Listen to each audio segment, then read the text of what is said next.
Assalamualaikum warahmatullahi wabarakatuh. Salam guru penggerak, salam dan bahagia.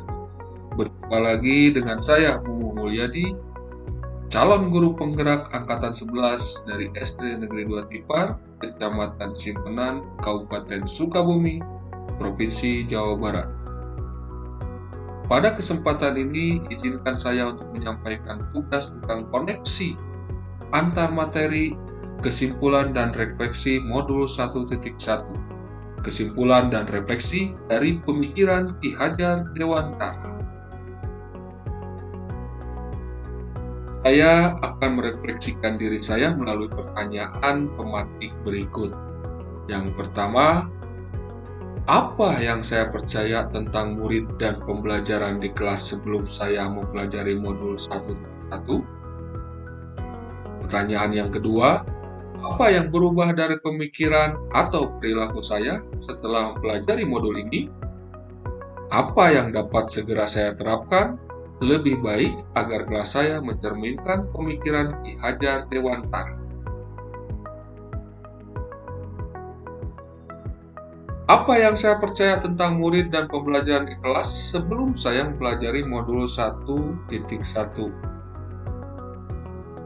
Sebelum mempelajari modul 1.1, saya percaya guru mendominasi kegiatan pembelajaran atau teacher center atau berpusat pada guru, sehingga murid hanya diam dan mendengarkan dan pembelajaran terfokus kepada guru atau istilahnya teacher centered.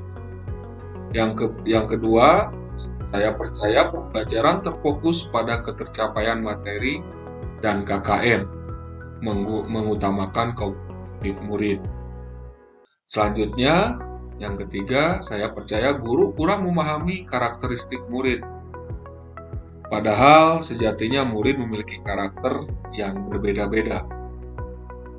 Selanjutnya, kepercayaan saya sebelum mempelajari modul 1.1 ini, murid pasif dan motivasi belajarnya rendah, sehingga mereka hanya duduk, diam, mendengarkan tanpa ada kreativitas untuk bertanya.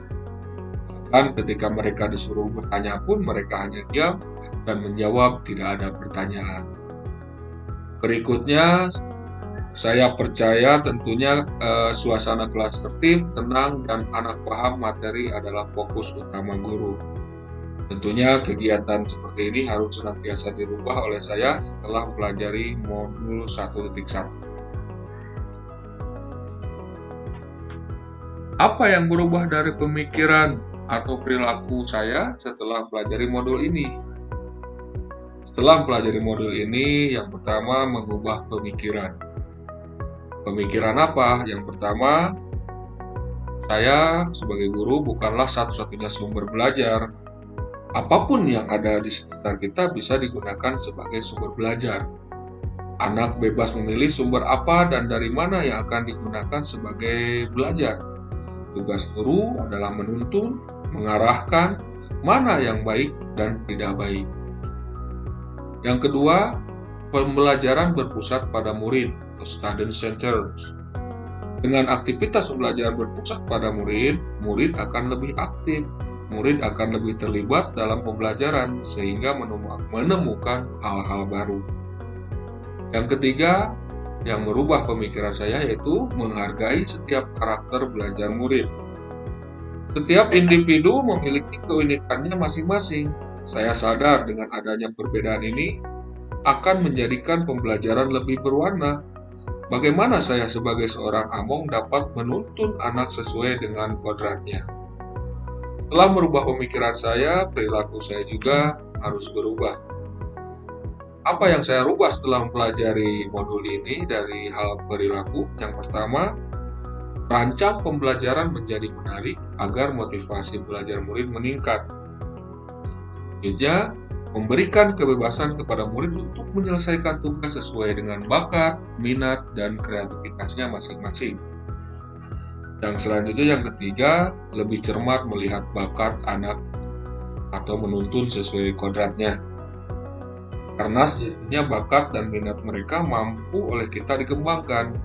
tentunya dengan menggunakan semboyan sistem Among, yaitu Ing Ngarso Sunglodo, Ing Madya Mangunkarso, dan Tutwuri Handayani.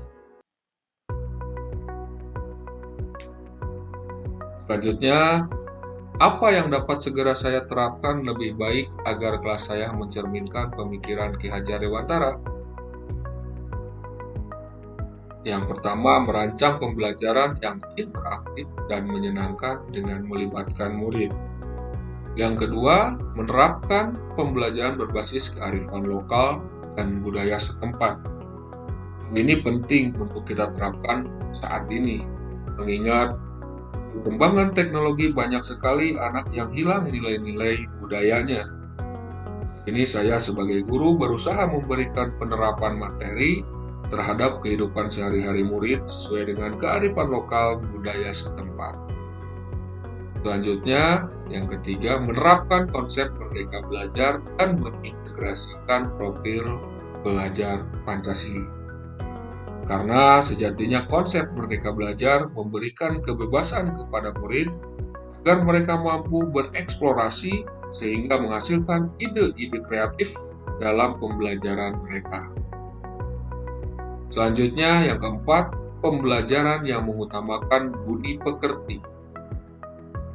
Guru menuntun murid untuk melaksanakan pembiasaan akhlak mulia di sekolah, sehingga mereka terbiasa untuk melakukan budi pekerti yang luhur baik di sekolah maupun di rumahnya atau di lingkungan masyarakat. Yang kelima, yaitu pembelajaran yang menerapkan sistem Among. Bagaimana kita menuntun? Bukan menuntut kita melakukan Ing Ngarso Sunglodo, Ing Madya Mangunkarso, dan Tutwuri Handayani. Selanjutnya yang keenam, pembelajaran sesuai dengan kodrat alam dan kodrat zaman. Karena sejatinya mereka hidup di zaman yang berbeda dengan kita, sehingga murid harus mampu mempertahankan kodrat alam sebagai jati diri bangsa dan juga harus mampu beradaptasi dengan perkembangan zaman.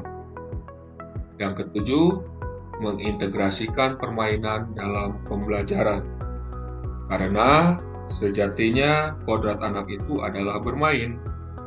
Saya ulangi, sehingga apabila telah ada rasa senang di dalam diri mereka, maka mereka akan semangat dalam mengikuti pembelajaran. Kesimpulan yang dapat saya sampaikan yaitu tentang dasar-dasar pendidikan Ki Hajar Dewantara harus segera kita terapkan di kelas atau di sekolah kita masing-masing. Antaranya sebagai berikut. Yang pertama, pendidikan adalah menuntun anak sesuai dengan minat dan bakatnya.